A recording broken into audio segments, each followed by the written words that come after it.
Welcome to Mahia Reads. My name is Kiersten Michele. And I'm AJ Cerna. Happy fall, everybody. It's not quite fall, but it basically is fall. It is cloudy, and therefore it's fall. We got our lovely decaf chai tea because we're old and we can't have caffeine past a certain time of day, but the vibes are real and we're ready to lean into that for today's video, specifically about spooky slash fall-ish type books that we are looking forward to reading this fall of 2023. These may be new releases, but they also might be releases on previous times that we haven't gotten around to reading in the past. There'll be some of those. Alright, Kiersten, so what book did you bring with you today? Well, I mean, you have brought a lot. What's your first book? I was like, this is our house. I didn't bring it anywhere. Okay. What book did you bring in today to share with the class? So the first book we've already talked about on here, I think, at some point. But it is Silver Nitrate by Silvia Moreno-Garcia. This is the same author that did Mexican Gothic. So I do know that this is not technically it's not like Mexican Gothic. It's not a Gothic horror story. But it still gives me fall vibes because it's still like Mexico City in the 90s, crime, film noir-esque vibes, which to me screams spooky fall. And that cover is like classic thriller type. Right? Dun. It gives me Alfred Hitchcock vibes. Yeah, and that's but I guess that's not necessarily fall, but you know, we'll go with it. We're being flexy. I am making it's my vibes, This is our channel. So yeah, We do whatever we want. Really excited. You can't stop us. I have said this before on this channel, I don't 100% know what this book's about. I have been given like those like, oh, it's film noir 90s in Mexico City. But I've never read the inside jacket, and I don't want to read the inside jacket. I just want to read the book. So fair. I'm not going to really explain it. If you want to know what it's about, you're going to have to go pick up a copy and read it yourself. I am very much excited to go into this blind because I just love Silvia Moreno-Garcia, and I want to know what this book's about. The first book I'm going to share is City O' Nightmares, or City of Nightmares as most normal people would say, by Rebecca Schaeffer. This is a story where people, their dreams can become reality in this city of nightmares. And some fun examples are people becoming dinosaurs. You can see right here, there's a pterodactyl hanging out there. You can see in the sprayed edge, there's a pterodactyl right there too. Clearly dinosaurs play a big role, or maybe there's just one dinosaur. I really don't know. Spoiler alert. But dreams come to life in this city, and I've also heard from her that it has some potential similarities with the book that I've been writing recently called Spectral, which isn't about nightmares, but it is about trauma being personified in a physical manner in some way. So research, even though I basically finished the book, just something I can lean into for maybe sequels. Also, it looks amazing, the cover. And the inside's really cool too. So my next book is one I think we've talked about, but Dead 11 by Jimmy Juliano.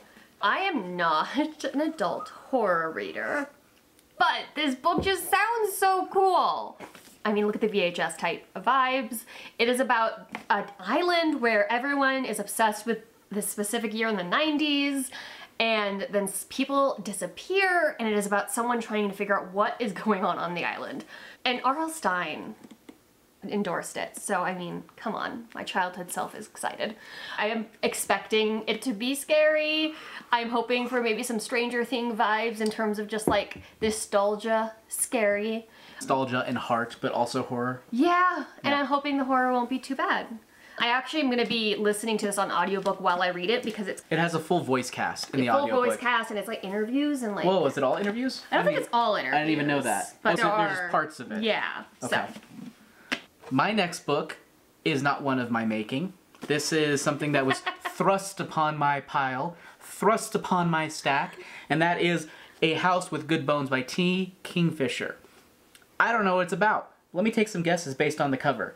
It is about a haunted house with good bones that has a history that is haunting. Is this close at all?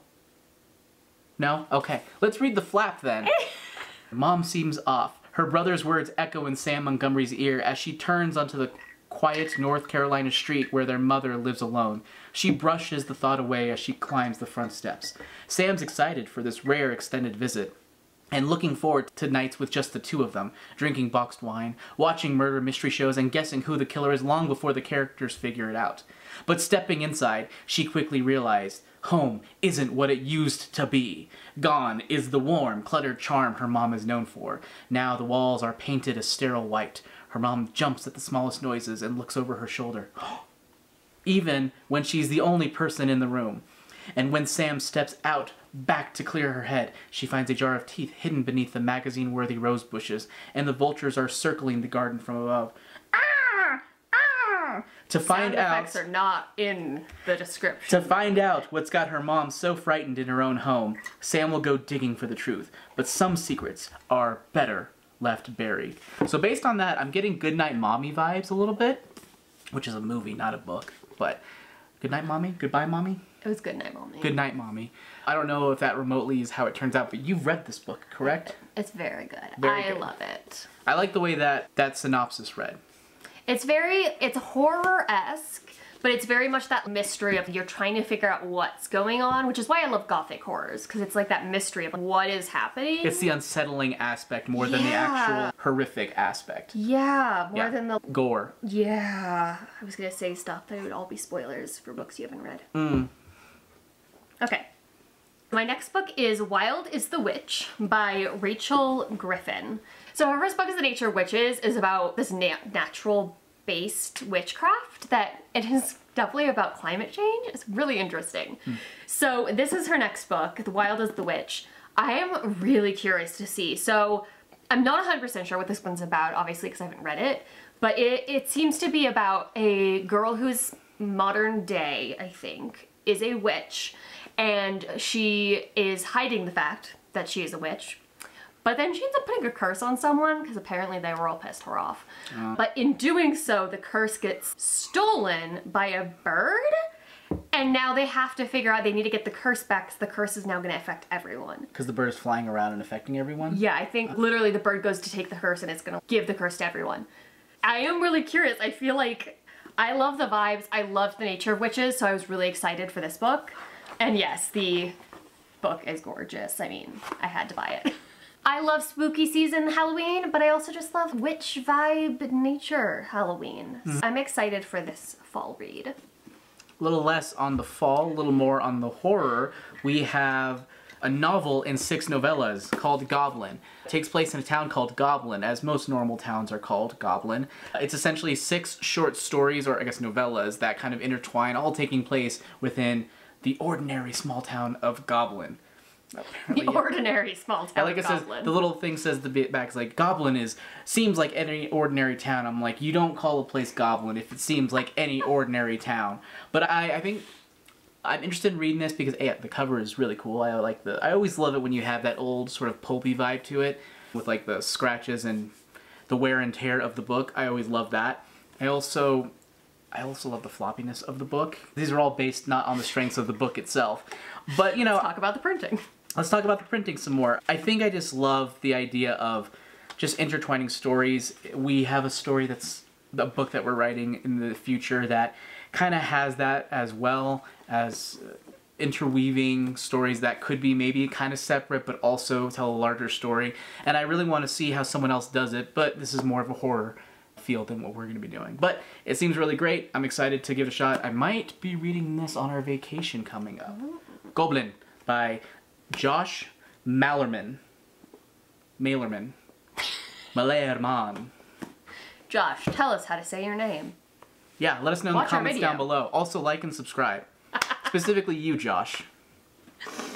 So the next one, I'm gonna get this one. T.L. Huchu's The Library of the Dead. So we've had this one for a while now, but I've been waiting. I didn't get to it last fall. I've been waiting to get to it because I feel like I have to read this in the fall. But this book takes place in Edinburgh, and it is haunted, ghost-talking cemeteries in Edinburgh. And I'm like, that's just perfect fall vibes. I mean, also, if we want to go, we can, you know, fly to Scotland, and I can read it in Scotland. I think that might be necessary. Alright, well, you're gonna have to wait a few years for that, but I'm totally down to do that. Sorry. Edinburgh is not a cheap trip, so... But yeah, so I'm really excited for this one. I haven't heard much about it, so I'm curious. I really hope it's good, though, because vibes-wise, location, I loved Edinburgh. I'm like, I really hope it has good vibes. I hope it's good too, because I know it came out pretty quickly, but I don't think I've heard anyone talk about it. Yeah. I'm hoping it's doing well. I'm hoping it does well for you, TL. My book that I have here is The Final Girl Support Group. This is another Grady Hendrix book. As I mentioned earlier in this video, he wrote books like My Best Friend's Exorcism, Devil House, is that what it's called? Nope, No, that's the book I made. Dang it, what's it called? How to Sell a Haunted House. You can tell why I got it mixed up. How to Sell a Haunted House. Spoiler for the next book that I share. He's really great at horror with heart. H squared, as I like to call it. HWH. No one calls it that. But this is a story about a bunch of women who had previously survived slashings, a final girl trope, as it were, in horror movies. A lot of the stories that Grady Hendrix tells are very inspired by horror movies in many ways. This is a story what happens after that, and sort of these characters being brought back into the world of awful slasherness, and we'll see what happens this time around. My next book is Lute by Jennifer Thorne. So this is a book that I've owned for a little bit. I bought it for the cover because these vibes. But it is about a small town where every 7th summer, 7 people die. And I think they're all girls. And so, and it's one of those like just haunting mystery of what the heck is happening, what's going on. We don't know why they're dying. Yeah, and I think it's on a creepy island, and it just sounds really cool, and I am excited. I love the cover. I am still hoping that the book lives up to the vibes of this cover. You know what's really funny to me is every single time I see that cover, it reminds me of either a horror or like a bittersweet romantic anime or manga. I can see that actually. Yeah, can you hold that up really quick so others can draw the connection? And also, this is a really deep cut. Oh boy. Probably over a decade or so ago, who was it? Yen Press, another publisher, put out light novels. There's this one series called Kieli. It was about photographs, or I forget what it was about, but it was like a horror light novel. And right now, light novels, there are so many of them published, but back then that was one of 3 books that was published. It was a big deal for me, and this reminds me of that. And actually, I'll show you the cover. Okay, you're next. My book has already been named in this video, and whoops, I mixed it up with another Grady Hendrix, but this is not Grady Hendrix. This is John Darnielle, and it is Devil House. I bought this one probably about 6 months ago, and it is about somebody who moves into a house with a history behind it to write about that specific history, and stuff happens. I don't know what stuff. It takes place in Milpitas, California, which is funny because I've never really heard of anyone talking about Milpitas, California before. I grew up. Is that a real place? Yeah. Oh. Yeah. Well, as someone who grew up in California, I'm like, oh, I know that place, and it feels very California. I will say, just by the stuff that they say, it's very much. You could tell this guy, if he did not grow up in California, I would be surprised. And it's only based on the little bit that I've read, the first 2 chapters or so. Fievel, stop it. Fear me, kitty! He literally, let me see a little piece of the couch falling off, okay. But yeah, Devil House. I also want to read this, so definitely check it out. John Darnielle. It looks great. Okay, so my next one is The Dark Between the Trees by Fiona Barnett. This is another one that I bought for the cover. And I mean, how fall vibes is this? There's shiny gold, yeah, it's like green, textured. The creepiness. Okay, you're not allowed to touch my books anymore. Brilliant. Okay, so this book I am also gonna read as a little bit. I'm doing a thing where I'm purposefully, well, I already picked this book out, and then I looked at Goodreads, and it has really low ratings on Goodreads, but it sounds so good. So I'm gonna read it still, because I have read books that have low ratings on Goodreads, and low ratings on Goodreads nowadays is like less than 3.4. I feel like it's considered, oh, that's so low, which is just incredible. But I am going to read this still because I'm really excited. But it is about a forest, and it seems like it's haunted, but the book itself takes place across 2 timelines. So the first timeline is 1643, and then the today timeline. And so it is about a bunch of people like entered the woods and then disappeared, and modern day people are going into the woods and trying to figure out what happened, I think. I am excited. The like criticisms I've seen about it are things like, oh, it's slow, which is the kind of criticisms I heard about Mexican Gothic. And I'm like, I love that. I love slow. I love slow burn, creepy Gothic books. Books. Not TV shows. Not movies. You just needed to use that time to insult me, didn't you? Sorry. But I'm really excited for this one, and it's just perfect fall vibes. I feel like I need to read this on a spooky, cloudy day like today. This next book I didn't expect to bring up. This would be a reread for me, back from about since 2008 or so, or 2009. This was released. It's The Book of Heroes by Miyuki Miyabe. She is an author who also, I believe, wrote the adaptation for the video game Ico, or Ico, I forget how it's pronounced, or Shadow of the Colossus. It's a sequel to Shadow of the Colossus, which is a classic video game. And this is a book that I guess I would give a little bit more unsettling vibes more than anything. And I want to read just what they have here. It says, yeah, it's written sideways, so you forgive me for reading it like this. So cool. When her brother Hiroki disappears after a violent altercation with bullies, Yoriko finds a magical book in his room. She learns that Hiroki has been possessed by the Book of Heroes, and that only she can save them. With the help of the monk Sky, the dictionary mouse Aju, and the mysterious man of Ash, Yoriko has to solve the mystery of her vanished brother and save the world from the evil King in Yellow. It's been a while since I've read this book. I don't remember a whole lot about it, but I think I recall, the orange also helps, sort of a fall-ish undertones of scary vibes. This, I think, borders on middle grade, but is a little bit more mature, where it kind of has that middle grade feel, but still has that a little bit more adult aspects to it. I don't know how they would categorize it in America, but I always thought that sort of difference in tone was interesting. So I definitely want to reread this. Maybe another Japan read. I don't know.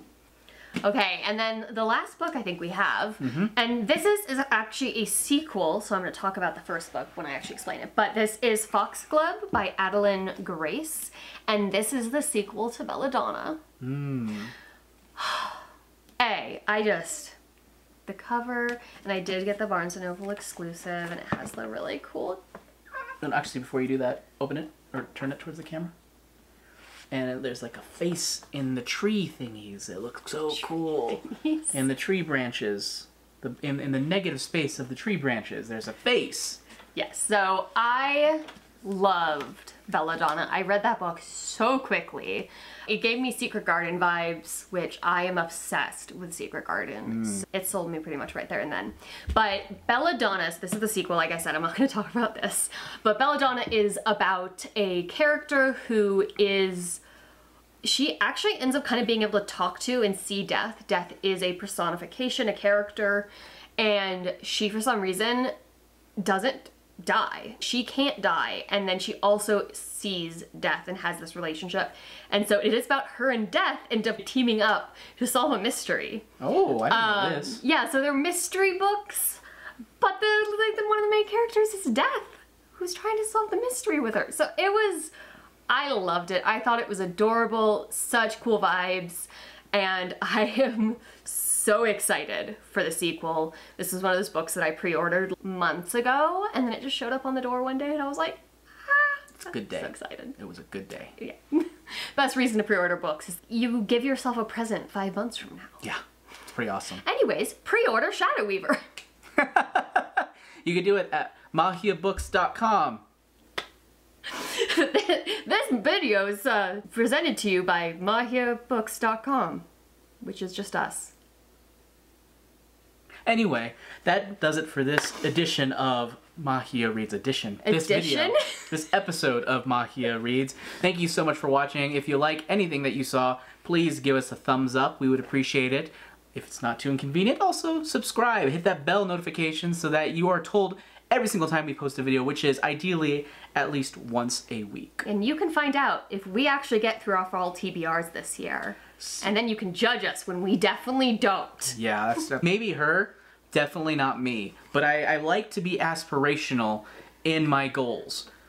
What is that saying? You know, shoot for the stars or shoot for the moon, you'll end up in the stars, which makes no sense, but I get it. It's a good saying. Thank you so much. We'll talk to you next time.